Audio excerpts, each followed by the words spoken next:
आज आपण कुठल्याही भरवा भाजीसाठी चविष्ट मसाला कसा तयार करायचा हे बघतो आहे. तर हा मसाला वापरून आज आपण भरवा वांग्याची भाजी बनवतो आहे. तुम्ही कुठलीही भरवा भाजी बनवू शकता, मग ती सिमला मिरची असो, भरवा भेंडी असो किंवा भरवा दोडका असो. कुठलीही भरवा भाजी तुम्ही हा मसाला वापरून बनवून बघा, किंवा नॉर्मली तुम्हाला कुठली जर चमचमीत भाजी तयार करायची असेल तर नक्की हा मसाला घालून करून बघा, खूप भन्नाट भाजी तयार होते. लगेच सुरुवात करूया. यासाठी मी इथे वांगी घेतलेली आहे.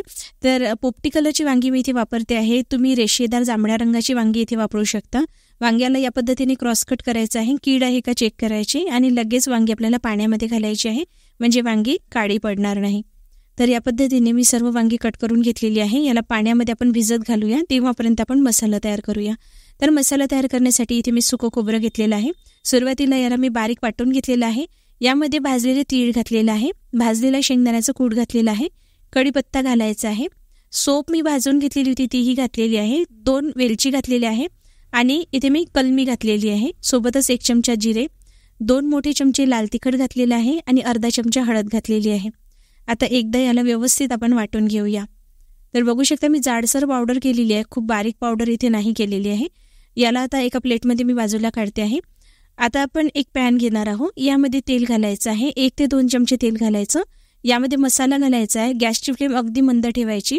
यामध्ये मी किचन किंग मसाला घातलेला आहे, सोबतच इथे आमचूर पावडर घातलेला आहे आणि धनेपूड मी भाजून धने त्याचं पूड केलेलं होतं ते घातलेलं आहे आणि धनेपूड अगदी बारीक करायचं आहे, जाडसर ठेवायचं नाही.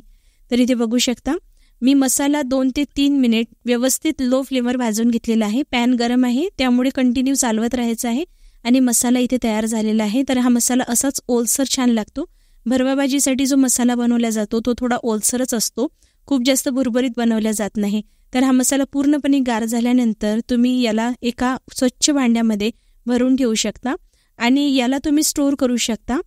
फ्रीजमध्ये जर स्टोअर केलं तर हा महिनाभर अजिबात खराब होत नाही.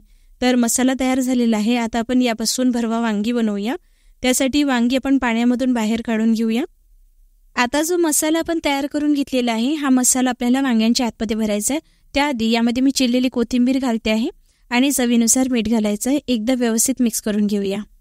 तर तुम्ही हा मसाला जेव्हा स्टोअर करतात त्यामध्ये कोथिंबीर अजिबात घालू नका, नाहीतर मसाला खराब होऊन जाऊ शकतो. जेव्हा तुम्ही याला बनवत असाल त्याचवेळी यामध्ये कोथिंबीर आणि मीठ घालायचं आहे आणि व्यवस्थित आपल्याला दाबून दाबून हा मसाला वांग्यांच्या आतमध्ये भरायचा आहे.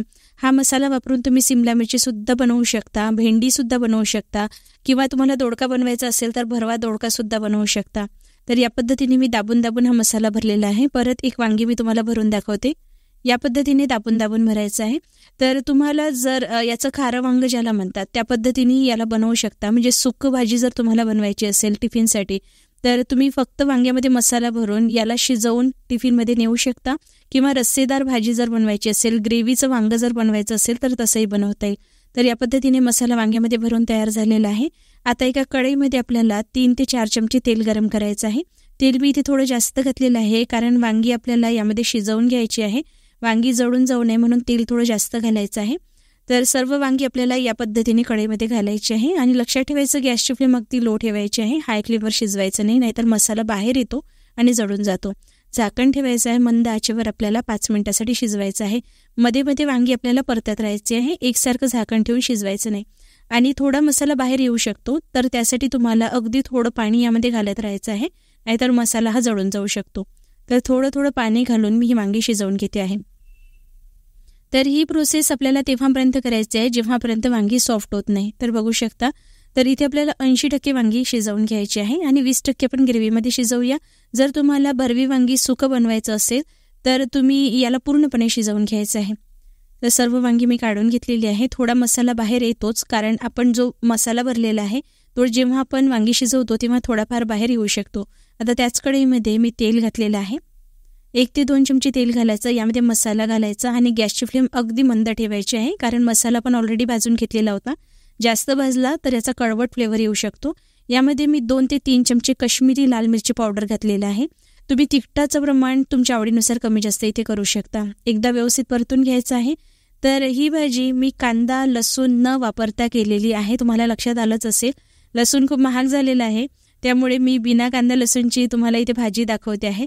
हा मसाला घातल्यानंतर तुम्हाला लसूण किंवा कांदा घालण्याची अजिबात गरज पडणार नाही, कारण हा मसाला चवीला खूप भन्नाट लागतो. बिना कांदा लसूणची सुद्धा अतिशय चविष्ट भाजी तुम्ही तयार करू शकता. तर यामध्ये आता आपल्याला वांगी घालायची आहे. मी गरम पाणीसुद्धा घातलेलं होतं. ग्रेव्ही तुम्हाला किती दाटसर किंवा पातळ हवी आहे त्यानुसार तुम्ही इथे पाणी घालू शकता. तर इथे मी ही सर्व वांगी मसाल्याबरोबर इथे घालते आहे. तर वांगी घालून झालेली आहे. एकदा व्यवस्थित मिक्स करून घेऊया. तर वांगी आपण 80% शिजवलेली होती, परत आपण ग्रेव्हीबरोबर शिजवू.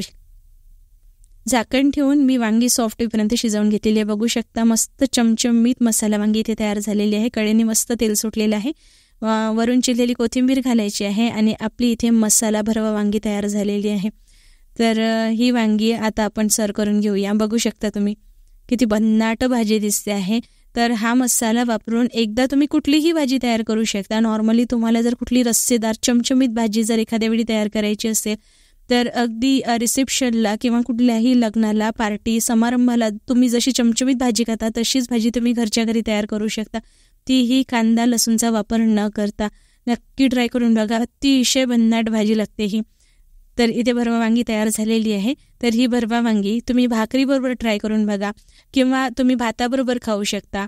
त्याचबरोबर पोळी असो, नान असो, अतिशय चविष्ट लागते. अगदी कुठल्याही पार्टी समारंभाला जशी भाजी असते तशी चमचमीत भाजी तुम्ही घरच्या घरी हा भन्नाट मसाला तयार करून बनवू शकता. तुम्हाला ही रेसिपी कशी वाटली मला कमेंट करून नक्की कळवा. जर आवडली असेल तर लाईक करा आणि अशाच चमचमीत, झणझणीत आणि गावरान रेसिपी पुढेही बघत राहण्यासाठी घरोघरी अन्नपूर्णा या चॅनलला सबस्क्राईब करून बेल आयकॉन दाबा.